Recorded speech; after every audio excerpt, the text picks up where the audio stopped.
ഇന്നത്തെ റീഡിങ്ങിൽ മക്കൾക്ക് വേണ്ടി, കാണുന്നവരുടെ മക്കൾക്ക് വേണ്ടി പ്രപഞ്ചം എന്ത് സന്ദേശമാണ് നൽകുന്നത്, അവരുടെ പഠനം അല്ലെങ്കിൽ സ്വഭാവം, മറ്റുള്ള കാര്യങ്ങളെക്കുറിച്ച് എന്താണ് പറയുന്നത് നോക്കാം.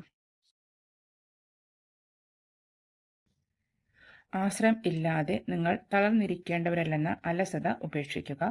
അപ്പോൾ ഒരു കാര്യം നിങ്ങൾ ശ്രദ്ധിക്കണം, നിങ്ങളുടെ മക്കൾക്ക് നിങ്ങൾ എപ്പോഴും സപ്പോർട്ടായിട്ട് കൂടെ തന്നെ ഉണ്ട് എന്നുള്ള ഒരു ബോധം അവരിൽ ഉണ്ടാക്കണം. ഇപ്പോഴത്തെ ജനറേഷൻ്റെ പ്രധാന ഒരു പ്രശ്നം എന്താണെന്ന് വെച്ച് കഴിഞ്ഞാൽ ഒരു അരക്ഷിതാവസ്ഥ ഉണ്ട് അവർക്ക്. അതൊരു എങ്ങനെയാണത് ഹാൻഡിൽ ചെയ്യേണ്ടത് എന്നുള്ളത് അവർക്ക് അറിയണില്ല. ആരെ സമീപിക്കണം, എന്തിനെ സമീപിക്കണം എന്നുള്ളൊരു ഐഡിയ അവർക്കില്ല.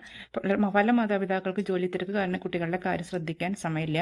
അപ്പോൾ കുട്ടികൾ അവരുടെ പ്രശ്നങ്ങൾ റിലീസ് ചെയ്യാൻ വേണ്ടിയിട്ട് തെറ്റായ മാർഗങ്ങളിൽ കൂടെയും ഒക്കെ കടന്നു പോകുന്ന കാഴ്ച വളരെ കോമൺ ആണ്. അപ്പോൾ നമ്മൾ ആദ്യം ശ്രദ്ധിക്കേണ്ടത് അവരുടെ ഒരു ബോധം ഉണ്ടാക്കുക. ആശ്രയമില്ലാതെ നിങ്ങൾ തളർന്നിരിക്കേണ്ടവരല്ല.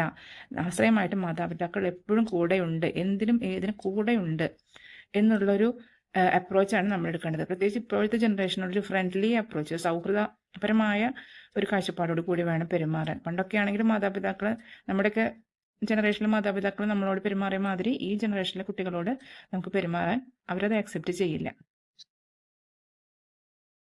രണ്ടാമതായി വന്നിരിക്കുന്നത് സ്വയം അന്വേഷിക്കുകയും തിരിച്ചറിയുകയും പ്രോത്സാഹിപ്പിക്കുകയും ആശ്വസിപ്പിക്കുകയും ചെയ്യുമ്പോൾ ചഞ്ചലതയെ മറികടക്കാൻ നിങ്ങൾക്കാകും.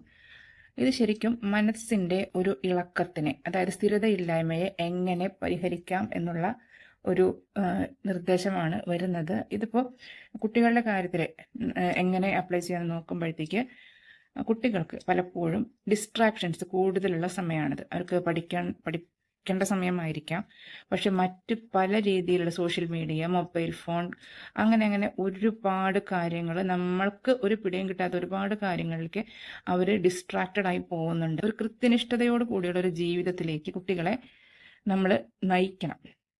അപ്പം അതിനു വേണ്ടി അവർക്ക് വേണ്ടി എന്ത് ചെയ്ത് കൊടുക്കാം, അതെന്തൊക്കെ ഓരോ കുട്ടികൾ ഓരോ രീതിയിലായിരിക്കാം. ചിലർക്ക് കലാപരമായ കഴിവുകളായിരിക്കാം, അത് നല്ല രീതിയിൽ എങ്ങനെ പരിപോഷിപ്പിക്കാൻ നോക്കണം. അതുപോലെ ഫോക്കസ് കിട്ടാൻ, പഠിപ്പിൽ ഫോക്കസ് കിട്ടാൻ, അല്ലെങ്കിൽ എന്ത് കാര്യം ചെയ്യുന്നതായാലും അതിൽ ഫോക്കസ് കിട്ടാൻ എന്ത് ചെയ്യണം. കുറേശ്ശെ യോഗ പറ്റുമെങ്കിൽ പരിശീലിപ്പിക്കുക. മെഡിറ്റേഷൻ കുട്ടികൾ ഇരിക്കില്ല. പണ്ടൊക്കെ നമ്മൾ വൈകിട്ട് പ്രാർത്ഥനകളൊക്കെ മുടങ്ങാതെ എല്ലാവരും എല്ലാ വീടുകളിലും ചെയ്തിരുന്നു, ഏത് മതസ്ഥരായാലും. ഇപ്പോൾ അതൊക്കെ വളരെ കുറവാണ്. അതിൻ്റെയൊക്കെ ഒരു ഇത് കാണുന്നുണ്ട് സമൂഹത്തിൽ. അല്പസമയം ശാന്തമായിരുന്ന് ഇതുപോലെ ഒന്നില്ലെങ്കിൽ ശ്വാസത്തിൽ ശ്രദ്ധിക്കുകയാണെങ്കിൽ ഒരു 5 മിനിറ്റോ 5 മിനിറ്റ്, അത് കൂടുതലൊന്നും അവരിയ്ക്കില്ല, ഒന്ന് ശ്രദ്ധിച്ച് അനങ്ങാതെ മിണ്ടാതെ രാവിലെ വൈകിട്ടും ഇരിക്കുക. അങ്ങനത്തെ കാര്യങ്ങളൊന്ന് കുട്ടികളൊന്ന് ശീലിപ്പിക്കണം. അത് പിന്നീട് അത് ഡെവലപ്പ് ആയിക്കോളും. നമ്മളൊരു വിത്തിട്ട് കൊടുത്താൽ മതി. അത് കുട്ടികളുടെ മനസ്സ് അത്രയും ഫലഭൂയിഷ്ടമായ ഒരു മണ്ണാണ്.